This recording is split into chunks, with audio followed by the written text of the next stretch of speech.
அடுத்ததாக நாம் தீபாவளியை எதற்காக கொண்டாடுகிறோம், ஏன் எப்படி கொண்டாட வேண்டும் என்ற உரையாடல் மூலம் உணர வைக்க வருகிறார்கள் 8ஆம் வகுப்பு மாணவிகள். அதை தான் எதிர்பார்த்து கொண்டிருக்கிறார்கள். ஷர்லின், தீபாவளி எதற்காக கொண்டாடுகிறார்கள் என்று உனக்கு தெரியுமா? என்னது, தீபாவளி கொண்டாட காரணமா? ஐயோ ஸ்வேதா, அதெல்லாம் எனக்கு தெரியாது. தீபாவளினா புத்தாடை போட்டுக்கொண்டு பலகாரங்களை சாப்பிட்டு பட்டாசு வெடிப்பது தான் தீபாவளி என எனக்கு தெரியும். இங்க இருக்கும் அனைவருக்குமே எந்த காரணத்திற்காக தீபாவளி கொண்டாடுகிறோம் என்ற காரணமே தெரியாமல் வருடம் வருடம் தீபாவளி கொண்டாடுகிறார்கள். அதுவும் சரிதான்.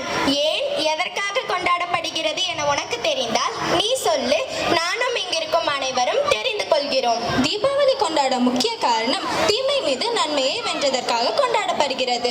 மேலும் பல்வேறு புராண கதைகளும் வரலாற்று நிகழ்வுகளும் இதற்கு அடிப்படையாக இருக்கும். தமிழகத்தில் கிருஷ்ணரின் மனைவியான சத்யபாமா நரகாசுரனை வென்று மக்களுக்கு விடுதலை தந்ததுனால தீபாவளி கொண்டாடப்படுகிறது. மேலும் ராமாயணத்தின்படி ராமன் ராவணனை அழித்துவிட்டு அவரது வனவாசத்தை முடித்து அயோத்திக்கு திரும்பும் போது ஊரெங்கும் மக்கள் அவர்களை விளக்கேற்றி வரவேற்றனர். இந்த நாளை தீபாவளியாக கொண்டாடப்படுகிறது. இப்போது நன்றாக நான் மட்டுமல்ல, இங்கிருக்கும் அனைவருக்குமே தெளிவாக புரிந்துவிட்டது.